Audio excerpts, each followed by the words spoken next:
Hello and welcome back. Today we're going to have a look at my cousin's Omega. This watch was given to him by me several years ago, and today it's his birthday, so I figured it's a good day to give his watch a full service. So first I'm going to remove the old strap. Currently the watch is not running, and that's probably because he's been using it very much, at least so I have been told. By the look at the strap, I can tell you he has been using it quite a bit.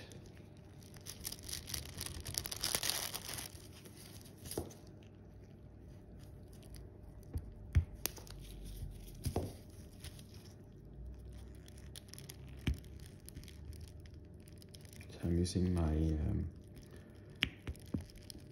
push lever. These are push spring bars, so just using to get the spring bar down, remove the strap. Next we're going to unscrew the case back. Hopefully this will come off nicely with my the friction of the toy ball case back removing tool. Great. There we go, the calibre 601. Well, I can tell you why it stopped running, and that is because a screw has worked itself loose from the case clamp. Here it is. And has jammed itself into the gear train. And now the watch is running again. But to be completely honest, I think it's, I don't know how many years it is, but I think this is quite a substantial amount of years since I actually serviced this watch, so it's probably due a service anyway. So we might as well do it. And it's his birthday, so we might as well give it the full treatment.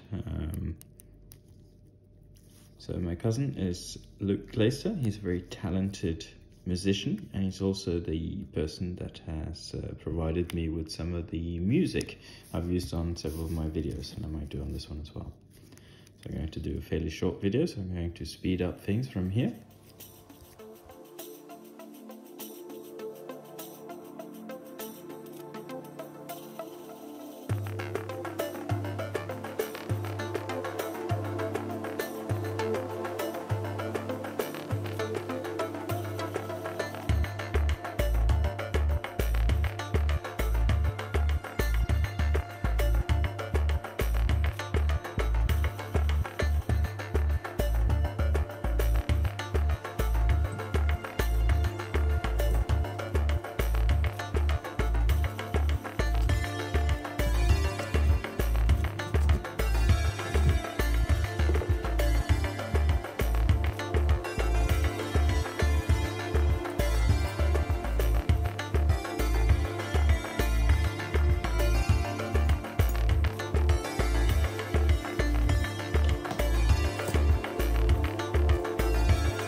Okay, we've fitted the shock jewels and we can see that the balance is moving freely. With that, I'm going to take the balance out again so we can put the gear train back onto the movement.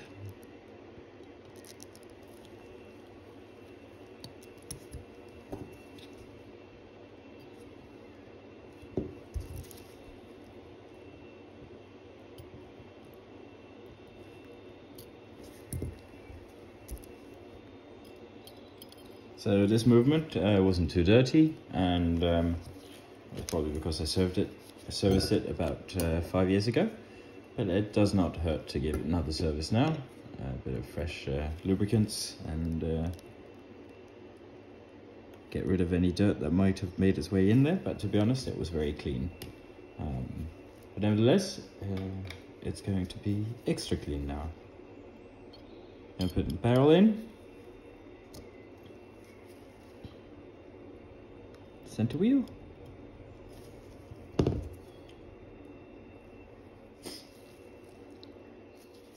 bit of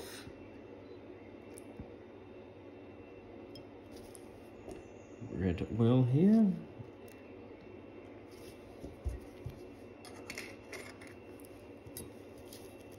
Got a little bit of a cold, so if you think my voice sounds a bit different, that's why.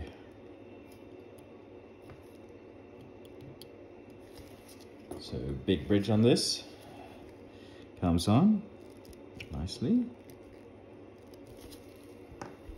So yeah, the 600 series, this is 601, was based on the 550 automatics. So it was actually designed, unlike some automatics where the automatic device was designed onto a manual wind movement, this was the opposite, reverse engineered, where you had a automatic movement that was redesigned to a manual movement. A little bit of trivia for you.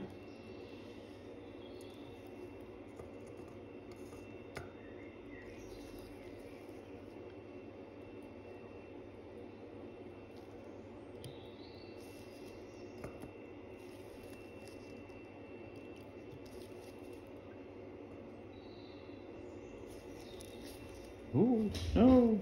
And the screws decided to run off, but I managed to catch it, so here we go.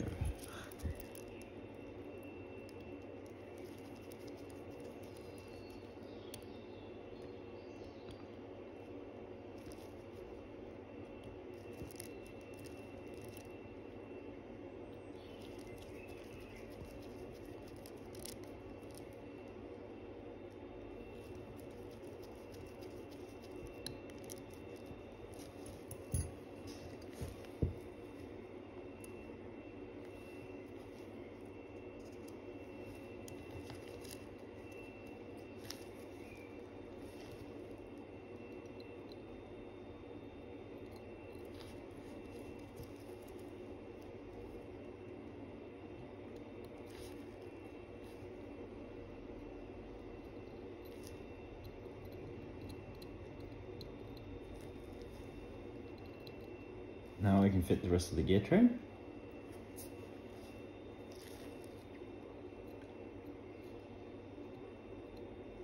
I am, however, going to fit this under the microscope, because when I push the plate in position, I really don't want to have any trap pivots, because if you screw it down with trap pivots, you're going to break the pivots. So very good thing to do under the microscope. There's a good gear train dropped in place with the bridge on top of it.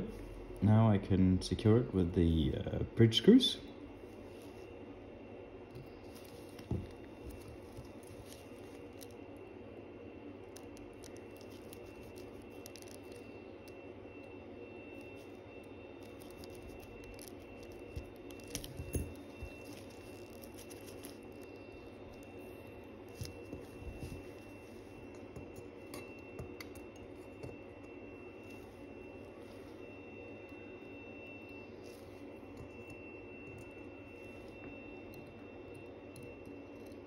Next, I'm going to fit the crown wheel.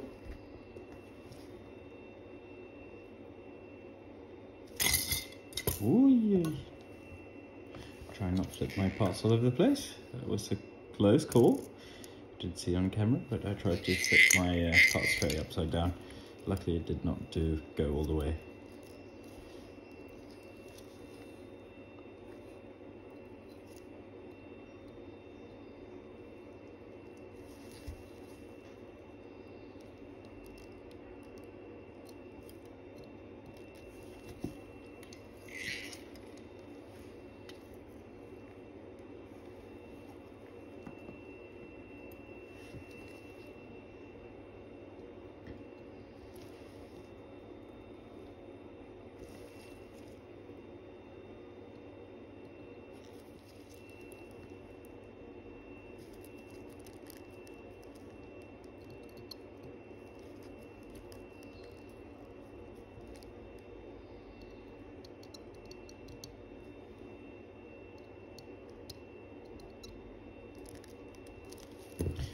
I know my filming isn't always the best, but I'm trying to focus on what I'm doing as well.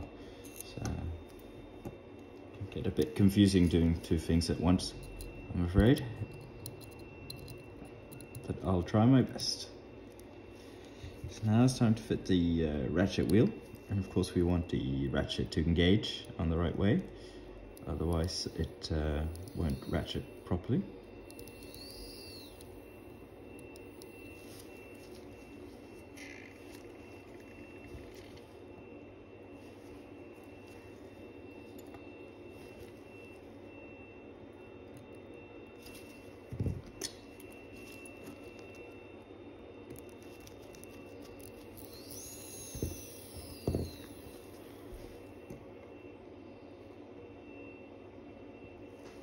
I'm going to fit the sweep second pinion.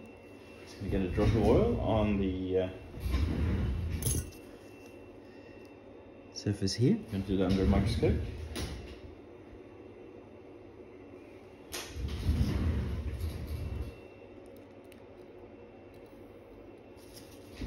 Here you got the tension spring for the sweep second pinion.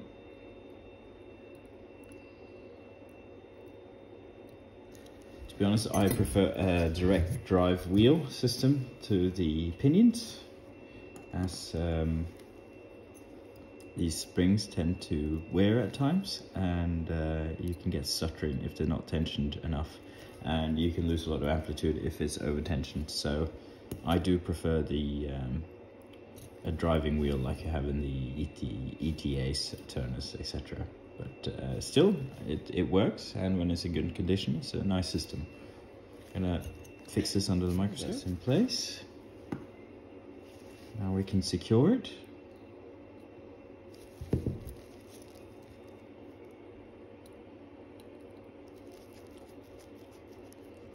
Like so. So the next thing I'm going to do now is oil the upper and lower jewels. I'm going to start fitting the setting and winding mechanism. I'm going to do this, I'm going to do the oiling under the microscope to get the right amounts.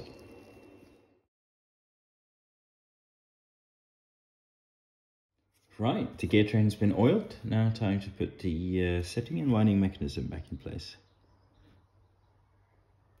So I'm going to oil the posts here, and I've oiled the surface of the cannon pinion. We do need a little bit of oil on the cannon pinion, otherwise it's easy for the resistance to become a bit hard, a bit too much, and you won't be able to set the time smoothly.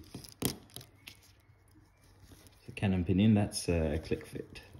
So what you have is a couple of there's a couple of notches here that you can tighten if it's loose, and that will determine the friction.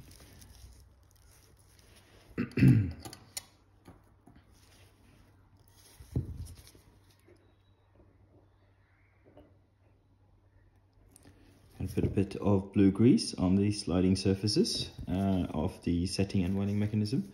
This is the winding wheel, or winding pinion, and we have a sliding pinion which is engages with here. That will also get a drop of blue grease, because at this point it also connects with the yoke. But before I put the yoke in, actually it doesn't matter in this case, but I'm going to put the stem in. Stem again, put a bit of blue grease, that's a bit much, take a bit off that. Bit of blue grease on the sliding surfaces.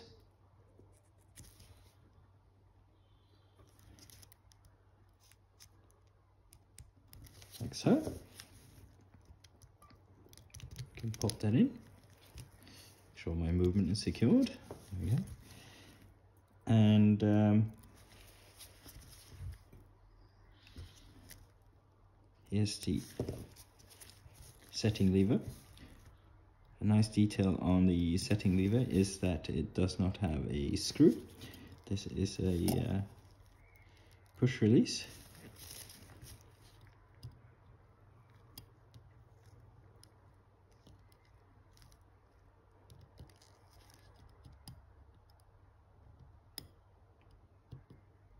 Get that in place, there we go. Bit more grease, let's grease this up there, and on the contact point with the yoke there.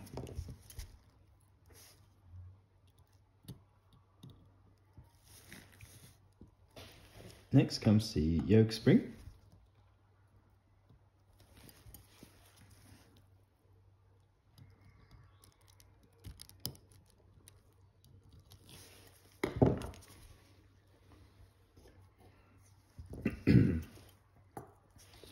Put the intermediate winding pinion in. Intermediate hour wheel. It's not a winding pinion, I mean setting pinion. And to hold it all down, we have the setting lever, which also acts as the bridge for the intermediate setting wheels. There we go.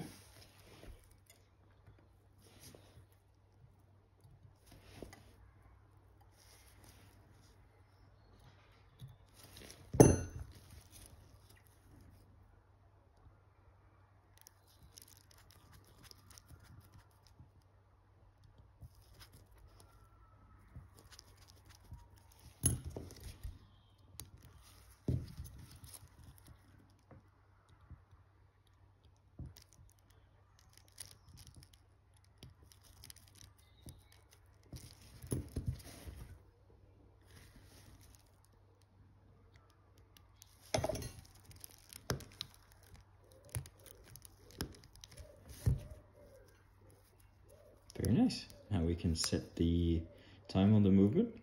Of course, we have the hour wheel comes on top. And if you're wondering if I've forgotten anything, you would be right, because we also have to put in the tension lever for the setting lever. What this does is provide tension when you lift the setting lever to remove the stem. This will push it back down again so you can fit the stem. Quite important.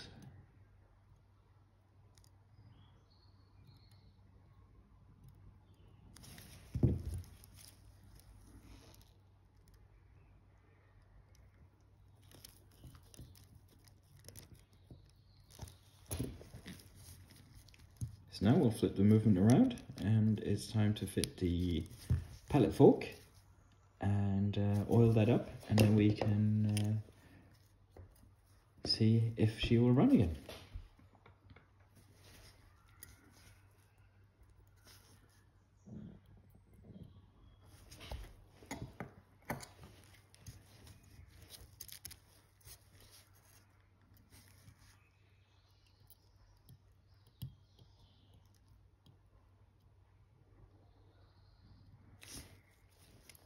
So, just had it under the microscope, and the pallet pivots are lined up with the pallet bridge. That means we can tighten it in place.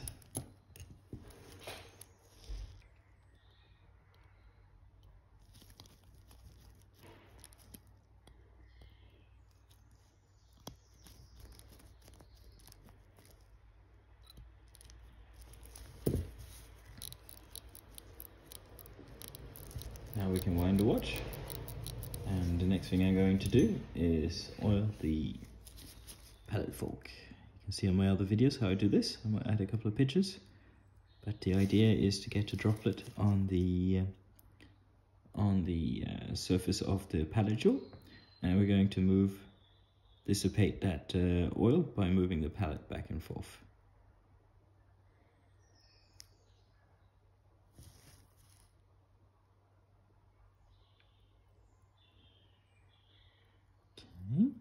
Okay, seems to be something wrong here, so I'm going to look into that. And oh, I know what's wrong. Ha ha ha ha ha ha! Oops. The pinion here is not engaging with the teeth as it should when I tighten this. See, that's what happens when you don't focus on what you should do.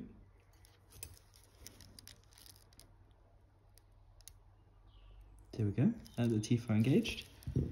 Now the gear train isn't blocked anymore. I should have seen that as I was tightening it under the camera here, and not with my loop. I did miss it. Luckily we haven't damaged anything. We could have damaged the wheel, but I'm pretty sure we haven't. And now you can see that the gear train is moving down as it should. Anyway, I'm going to fully wind it and put a droplet of oil here. Let the gear train move along so we can disperse the oil onto the escape wheel.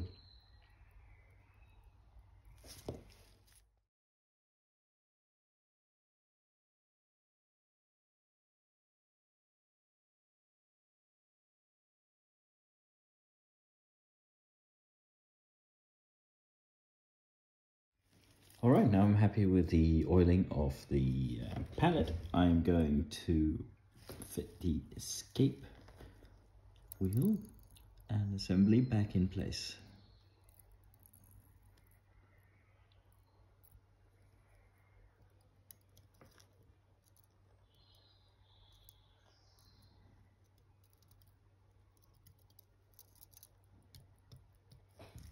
And there we go, there's the balance moving freely again. Well, the movement running, which is good.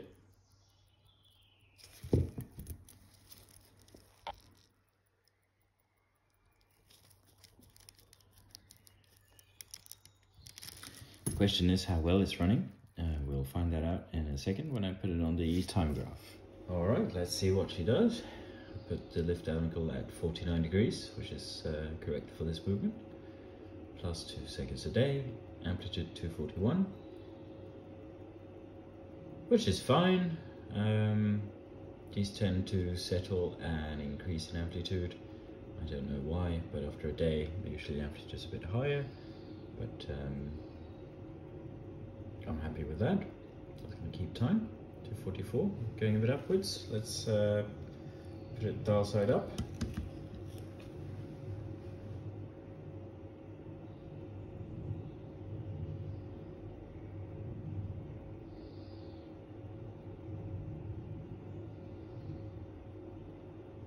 Well, 0 seconds a day, can't complain on that. Amplitude seems to be stable at 244, 249, good, it's going up, won't complain. Now I'm going to do crown to the right.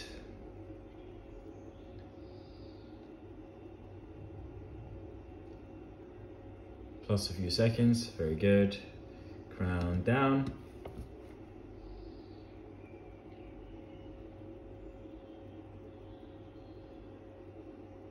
Very good. Crown towards the left. Losing a little bit. See what it stabilizes at. 7. Good. Overall, very good positional variation, I would say. Now back to dial down position. It's going to stabilize, and the amplitude is going to go up again.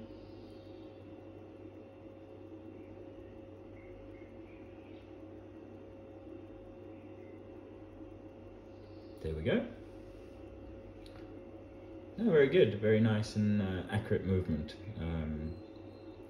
These Omegas can be hit and miss depending on the condition of the movement usually.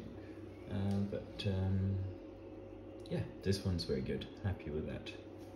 So now I'm happy with the performance of the movement. I'm going to fit the dial and hands again. Before the dial and hands come on, I guess we should fit the hour wheel.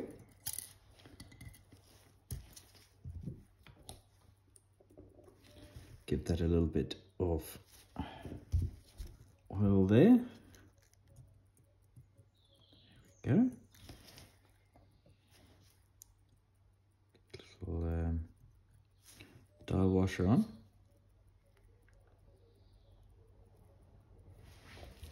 I actually found a new dial washer. The other one had a little defect. It was bent on the corner. I couldn't quite unbend it, so we got a new dial washer on there. Next, let's fit the dial.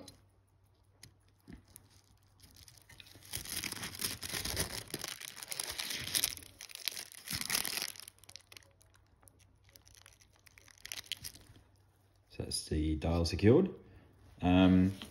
You might have noticed it had a lot of marks earlier on, but what I've done is I've gone very lightly on the polishing wheel with the lightest compound I have, and polished a varnish on top of this dial, and it's reduced a lot of the visible marks. You still have the deep scratches. There's nothing I can do with that, but the lighter scratches in the varnish have actually polished out quite nicely. So, little trick.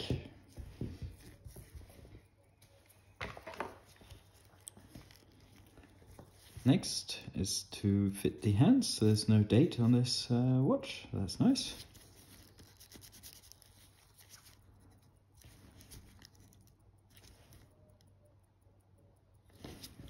So it's more of a question of lining them up, each other nice and straight.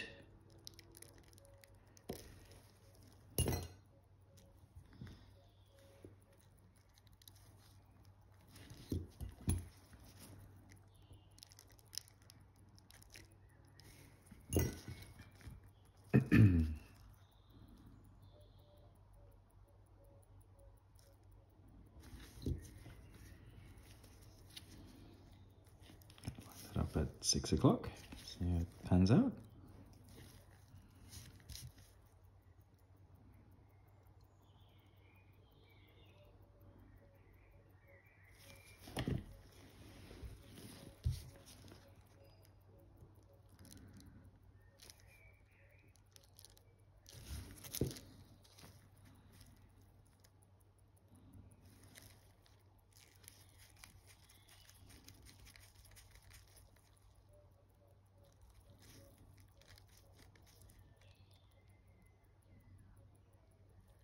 Very good, very nice.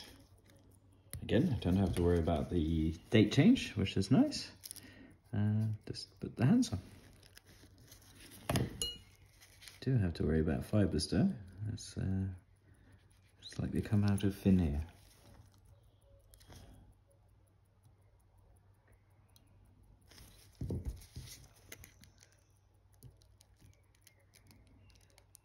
Make sure the second hand is on there nicely.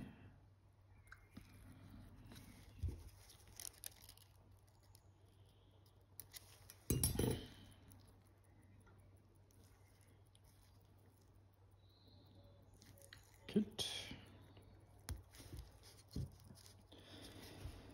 Now to put the movement back into the case. I do have a case clamp here, like movement case movement holder ring.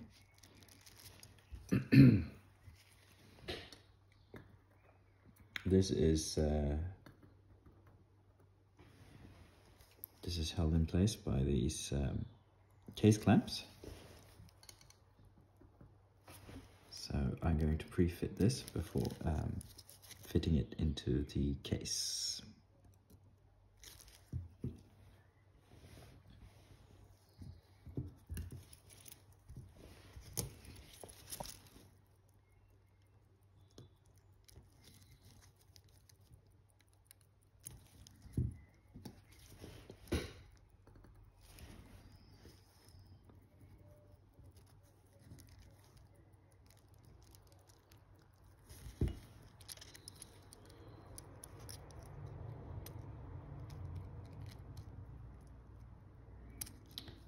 actually I'm being silly. I'm going to fit these in the case.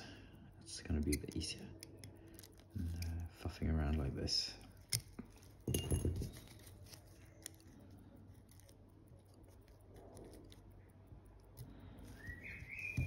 Anyway, I got to remove the stem, and as you saw earlier, we have the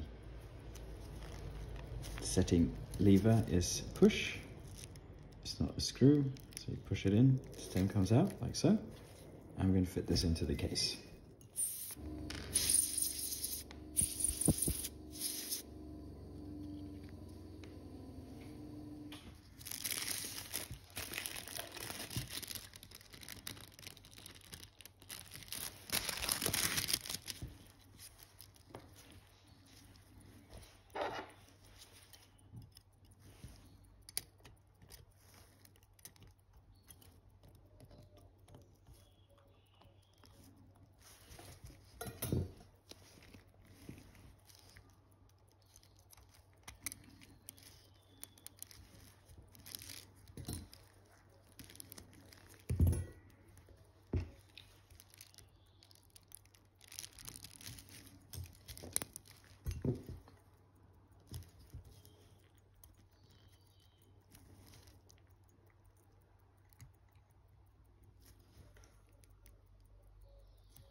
There we have it, the movement back in the case, looking fantastic. Again, yeah, I like working on the Omega 550 series, and especially like working on the 600 series, especially when they're in really good condition like this. Not so fun when they're knackered, but I think that goes with any watch. So now I'm going to get the case back on and find a nice strap for it.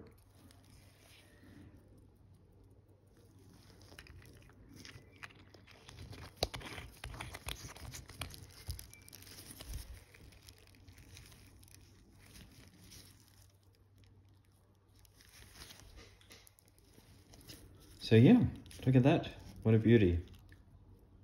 I think the dial came out very nice. I given the crystal a bit of a polish as well.